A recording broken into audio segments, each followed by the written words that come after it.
Okay, good afternoon. Welcome, everyone. My name is Enrique Rosell, and I am the program manager here at the Wolfsonian Public Humanities Lab at Florida International University.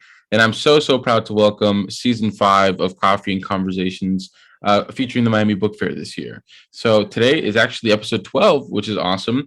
And we're ending super strong with this incredible book. So without further ado, let me introduce our author for today, Teresa K. Miller, and her new book, Borderline Fortune. Okay, so a little bit about this series before we jump into the interview. The series began at a point about a year and a half ago in the middle of the pandemic when pivot was everyone's favorite word and everyone was thinking about pivoting in different ways that we can interact with everyone virtually.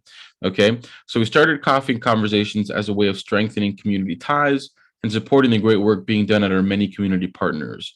We've explored topics from how the pandemic has affected museums and cultural institutions, the histories of anti-Blackness in museum spaces and beyond, and chatted with community partners.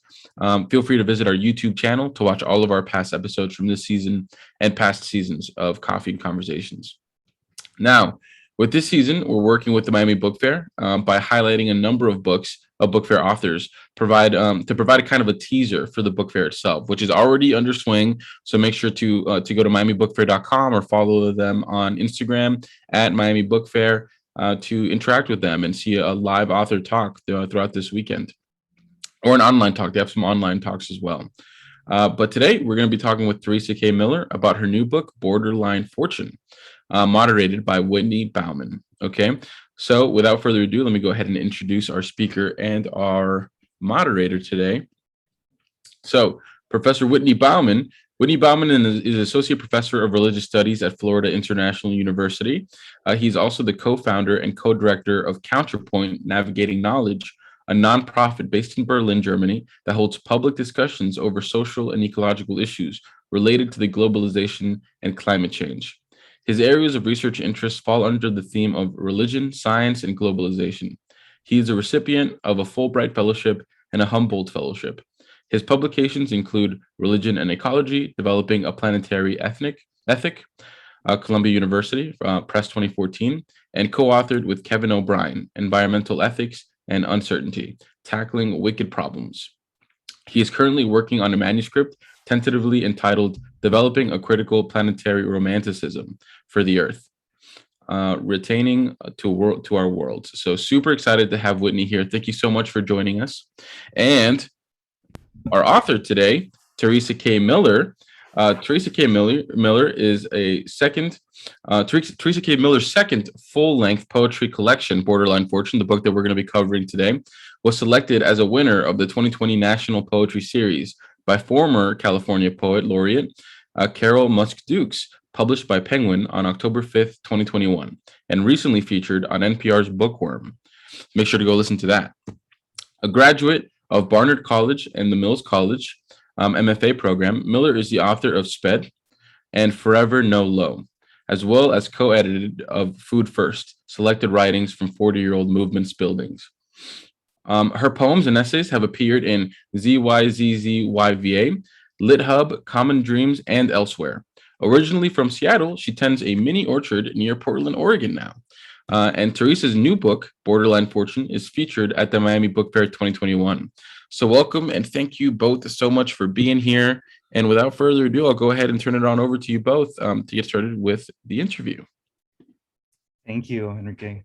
Yeah, thank you so much. Yeah, it's really exciting to be here. And particularly, we were talking just a little bit before the webinar started about some of our intersecting interests and stuff. So I think we're gonna have a good conversation today. I just want to say that I really enjoyed reading this collection. Oh, thank you so much. I made note of some of the themes that sort of popped up for me, or some of the things: ancestors, ice, decay, entanglement, these sorts of things. And the overall sort of feeling that I'm left with after reading it is kind of like a nostalgic sadness. It's not necessarily like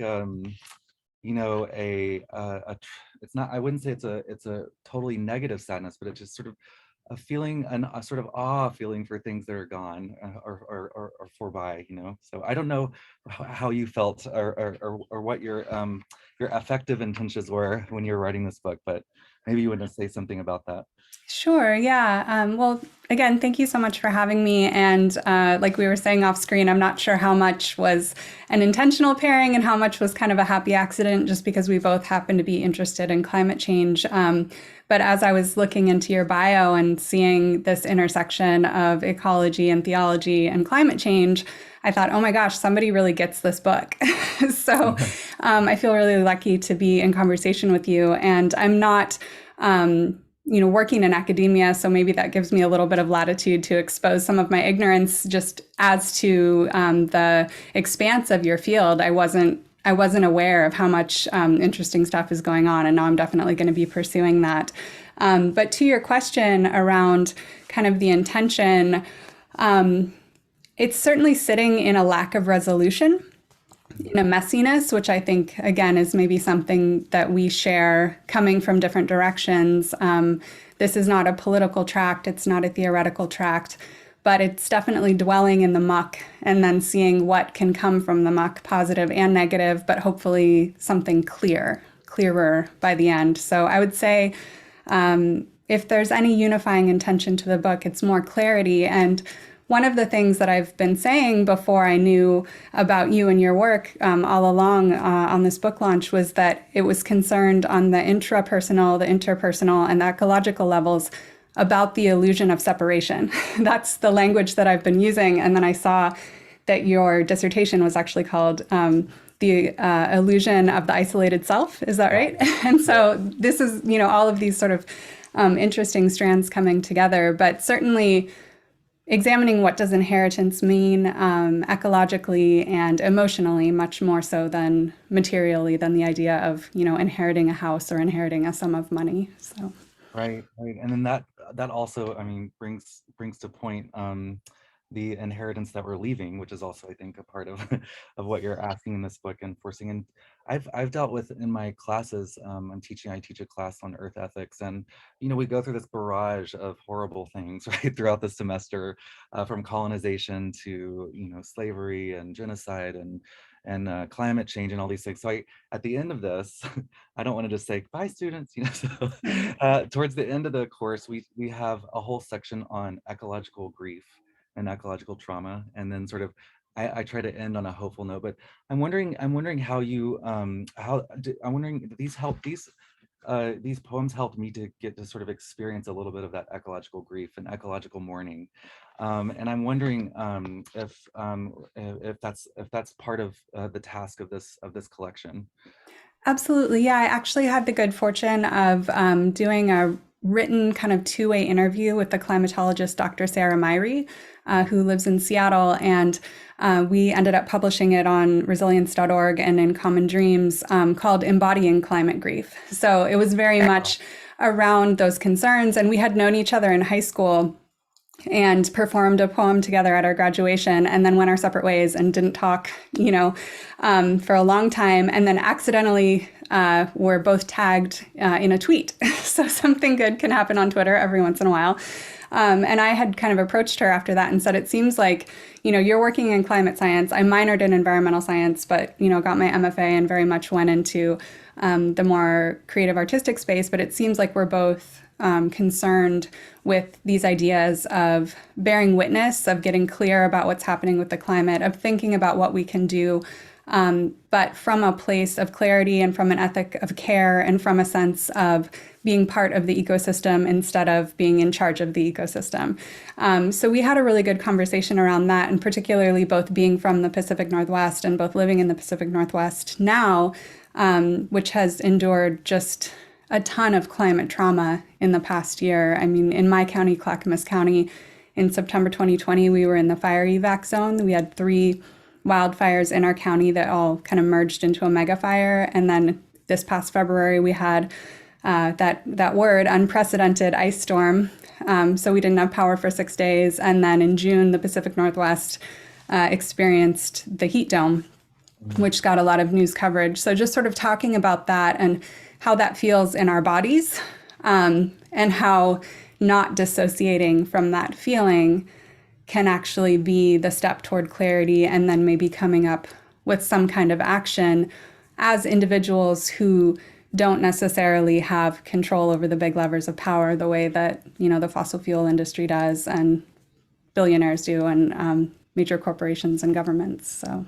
Yeah, I feel like there's I mean, just like we need therapy, we need sort of like psychotherapy for this ecological trauma that's happening. And I think it does build up in our bodies and and somehow, and it gets passed on from generation, perhaps lead to even more avoidance of of the overall problem because it seems so big and overwhelming. And one thing I really like about um, your your um, your poems is that it really focuses in on the micro, and it makes things a little bit more manageable, and the moment by moment, daily things that happen that add up to this overall climate crisis or the overall environmental crisis. So I really like that a lot. Oh, Uh, thank you. yeah. I'm wondering, do you have a do you have a favorite that you might want to read, or? Sure, yeah. I don't know about favorite, but I did sort of beforehand try to think about what might pick up on some of these themes. So maybe I'll read the one on page 5 if that sounds good. All right. I woke a forest. What sounds serene has a rotten floor. I could dress it up, candles on the sundered trunks, silk scarves and cut flowers. But you arrive already cleaving, a riven nausea in the cambium, some needle-leafed private anguish. The canopy swoons. You could hypnotize yourself, a savior, nourish a legacy in your suckers and saplings, bank on a lightning-struck triple crown, topple early and end it. Oh, it's so nice. Thank you. Again, I feel this like sort of quiet calm, but also sadness when Mhm. when I hear you read this, and when I read it before. um what do you have like a specific place that inspired that poem, or a specific event, or? I think it's sort of twofold. I work with trees, so we were talking kind of off recording for a second about our mutual background in orcharding, I guess yours in childhood and mine later. So working with trees and working with aesthetic pruning, and then also living in the Pacific Northwest, there's a very particular feel to the forest. And one of the things that's been very jarring about the past few years is the Western red cedar, which is the iconic Pacific Northwest tree. I mean, that's the tree. When you're a kid, you grow up in school learning about how, the earliest cultures to this area, like that was the tree for boats, for housing, for fishing nets, for clothing. And now the climate is becoming inhospitable to them. And so even in the heat dome, we started to see them getting sunburned. And, we've had multiple Western red cedars in our neighborhood, and one even, right in our yard give up the ghost just in the last couple of years. But the book also has a sense of a lack of boundary. So at the same time that I can talk about a forest, or I can talk about a canyon, or a hawthorn growing, or a fossil, or the eclipse, all of those things are merging with human bodies as well. There's a ton of permeability and osmosis between, what we think about as nature and what we think about as human. Because, like I said, I am very interested in that illusion of separation, because I think that's what has brought so much of this cataclysm to our door, is that idea that, we're just sort of in this big playground or big Walmart, the earth is ours to extract from indefinitely. And particularly in the past couple of years with, global weirding or weather weirding, climate weirding, we're realizing, no, actually, it's not all under our control. And the party is starting to end, or at least shift. So. Yeah, and I always ask my in lectures, in public or in my class at the beginning, I always ask students to sort of just name the first thing that comes to mind when I say the word nature. And it's like trees, the sky, the ocean, a whale, something like this. But very Mhm. rarely are students saying me, the building we're in, culture, all these sorts of things. So it is, how have we managed to think ourselves outside of the world? and how can we help think ourselves back into the world. And I think I love this the entanglement that you just brought up, because it really is. I was thinking about the poem that you read here on forests and trees, but also it made me think about this book by an anthropologist called How Forests Think. And then I started thinking about also tree communication underground through through fungi and these sorts of things. And then I read an article about the shifting, how trees are moving farther north that used to be found, so that they move something like 30 kilometers a year, these different types of trees or something. So I started thinking of the ants, and this sort of thing. But I think it's that double thing of both reinserting humans into the evolutionary planetary community, but also revitalizing the world, giving agency and animality and liveliness back to the rest of the natural world. Absolutely. Yeah. And I think that that noticing is a spiritual practice. And that's something that I've been thinking a lot about, over the years. But that's where my kind of surprise and delight came in looking at the work that you're doing and looking at your field. And I kind of wish that I had discovered it much earlier, because theology as a term has felt very unwelcoming to me, and like it had nothing to do with me. And it's something that I have avoided. And yet, I'm sure, having read the book, you notice there are actually many references to God and to saviors and to spiritual questions that are less, rooted in that kind of monotheism as well. But I do think that that noticing is a spiritual practice. And then the added piece of, in your work around queer theory, one of the reasons why theology has felt so unwelcoming to me, I was raised by, in part by a very religious grandmother. I wasn't baptized. And so I spent my childhood hearing, how I needed to persuade my parents to get me baptized, or I would never see her in heaven. And then I came out when I was 14 and had, various negative interactions with organized religion. And so I just thought, that has nothing to do with me. And I think in the meantime, it seems that this whole extremely vibrant, inclusive field has grown up while I was very intentionally shielding my eyes. That's like, actually, that has as much to do with you as you want, which was something that I was sort of fumbling toward on my own without a theoretical structure in writing this book. And then, ta-da, here's this whole field. Do you have like a spiritual practice, or do you kind of like a specific tradition, or is it more like a nature religion, spirituality, religious naturalism? Um, well, it's funny. I've given a few talks. I was just at the Portland Book Fair over the weekend, and multiple people came up to me in the signing line and said, we kept waiting for you to name Buddhism and you didn't name Buddhism. And I said, well, I don't specifically identify as a Buddhist, but there were, meditation was huge in the practice of writing this book. When people have asked, like, where did the book come from?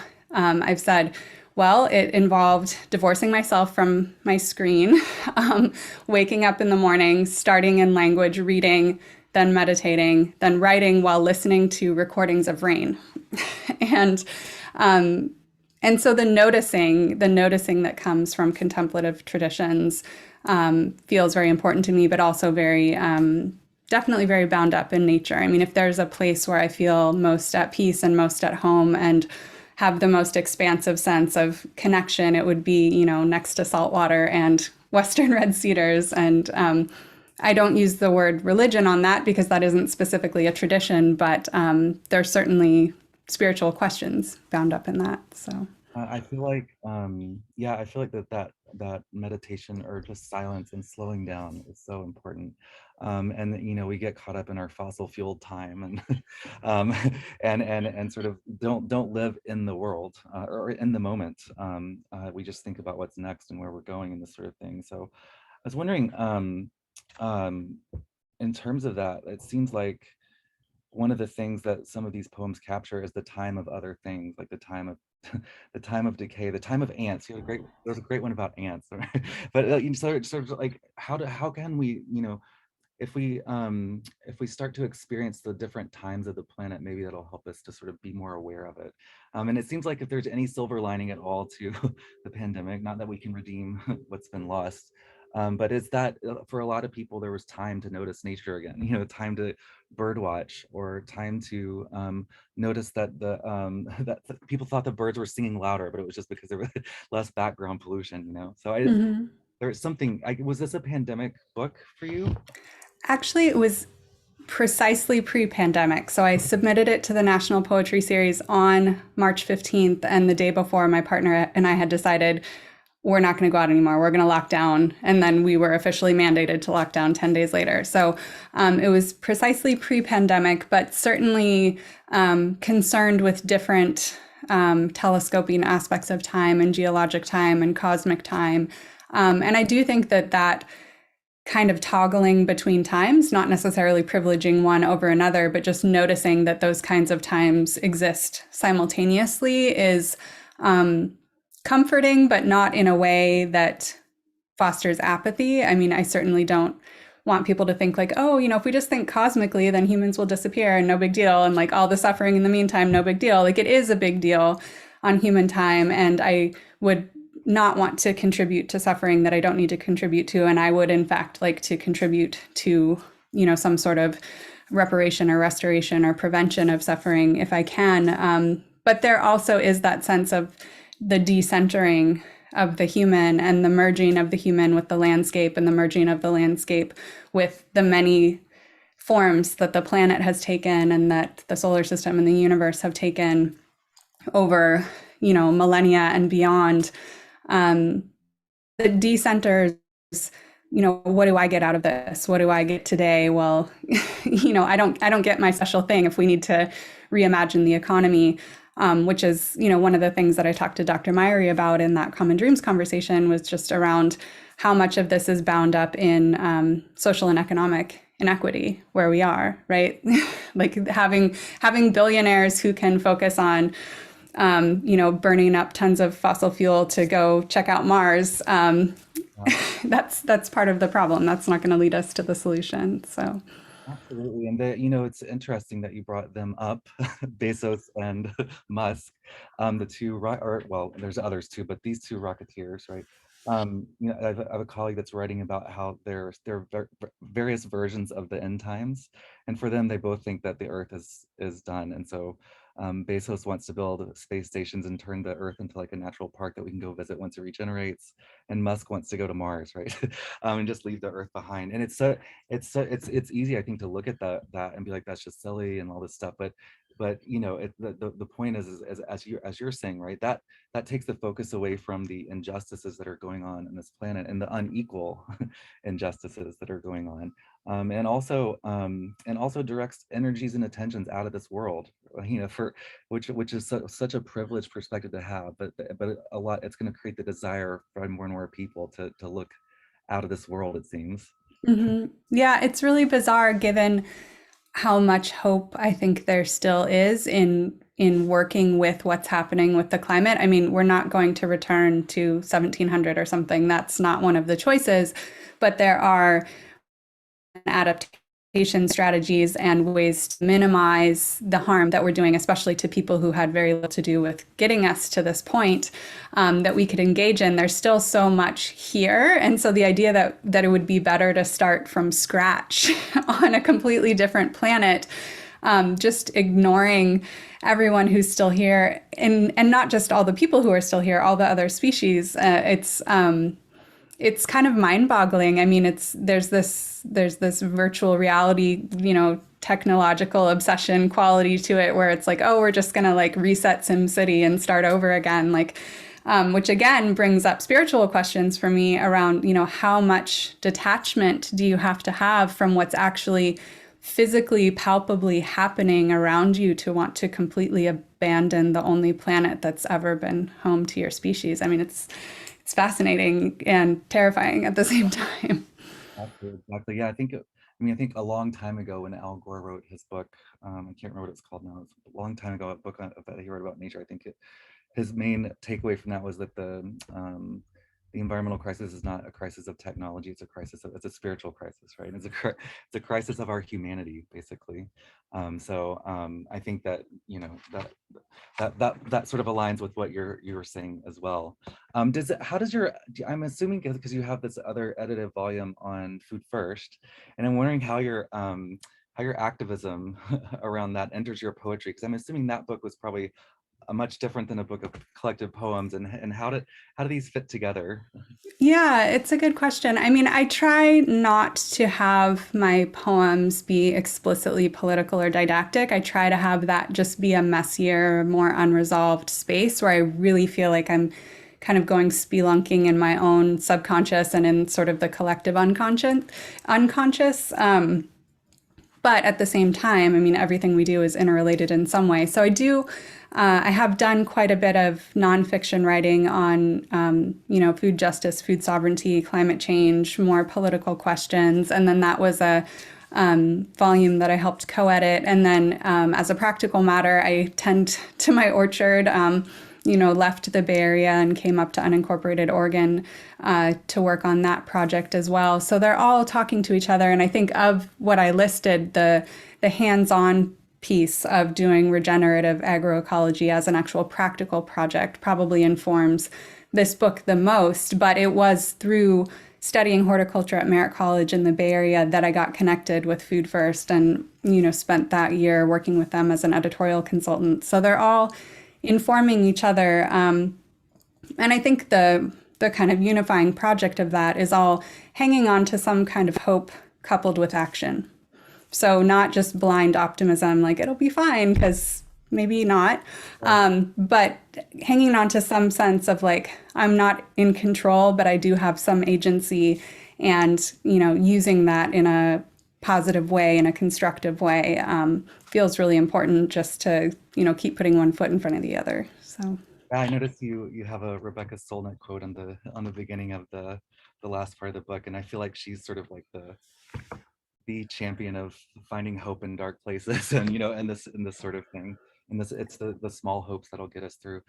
I feel these are I want to ask you to read another poem before we end, because I really like them, and I also feel like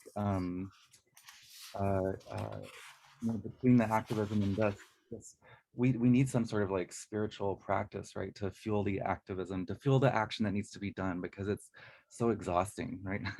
And how do we if we're going to keep hope alive, there has to be something more than just tragedy after tragedy, or one damn thing after another, right? So I'm wondering if this poetry is for you like very fueling in that way. Does it fuel you to get through the day with the things that you need to do, and sort of in light of all these global problems? when it's going well, for sure. I mean, I think a lot of poets will tell you, that the art is the source of their greatest highs and their lowest lows. And that's certainly been my experience. Like when it's not going well, that's a form of existential despair that is unlike any other. And actually, 6 days before I found out that I was a finalist for this prize, I had been crying and saying maybe I just shouldn't write anymore. So if that gives you a sense of the roller coaster. But I do think that there's an aspect of being in flow.